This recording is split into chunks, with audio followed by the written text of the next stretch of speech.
केंद्रीय कर्मचारियों की सैलरी में आएगा अब सबसे बड़ा उछाल। नए वेतन आयोग में क्या क्या बदलने वाला है, चलिए आपको बताते हैं। नमस्कार, बहुत स्वागत है आपका न्यूज़ 18 का डिजिटल प्लेटफॉर्म आप देख रहे हैं। मैं हूं आपके साथ रितु सिंह। केंद्र सरकार के लाखों कर्मचारियों के लिए एक बड़ी खुशखबरी है। अगले साल लागू होने वाले संभावित 8वें वेतन आयोग को लेकर चर्चाएं तेज हो गई हैं।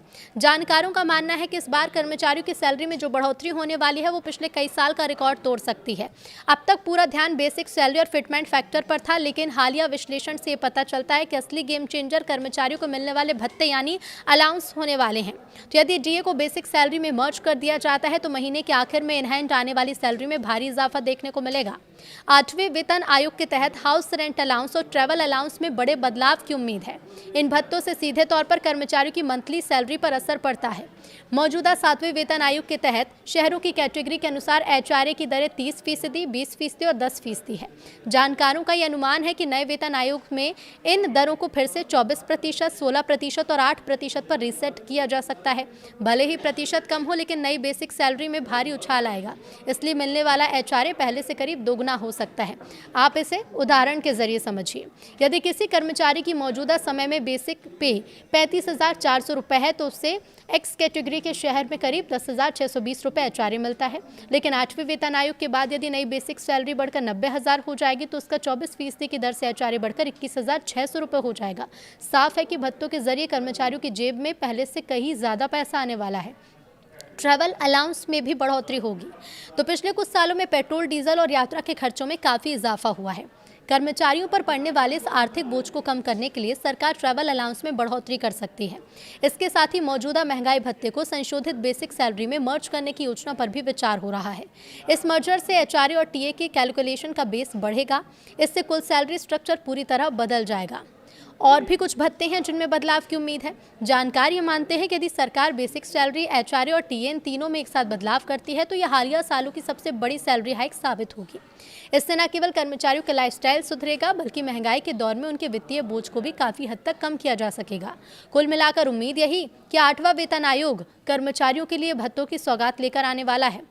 लेकिन पे लेवल मर्जर का प्रस्ताव क्या है? तो कर्मचारी संगठनों का कहना है कि वर्तमान पे मैट्रिक्स में निचले स्तर पर कर्मचारियों की संख्या बहुत ज़्यादा है। प्रमोशन की रफ्तार काफ़ी धीमी है। इसी वजह से शुरुआती 6 लेवल को मिलाकर 3 बड़े स्तर बनाने का सुझाव दिया गया। प्रस्ताव के मुताबिक लेवल 1 और लेवल 2 को मिलाकर नया स्तर बनाया जा सकता है। लेवल 3 और लेवल 4 को एक साथ जोड़ा जा सकता है। लेवल 5 और लेवल 6 को मिलाने की भी तैयारी हो सकती है। इस बदलाव का मकसद वेतन विसंगतियों को कम करना और कर्मचारियों को तेज पदोन्नति का मौका देना बताया जा रहा है।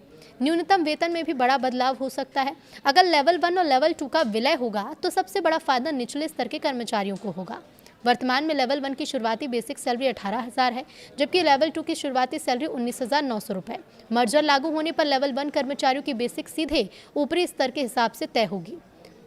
इसके बाद 8वें वेतन आयोग के नए फिटमेंट फैक्टर का असर जुड़ने पर वेतन में बड़ा उछाल देखने को मिल सकता है।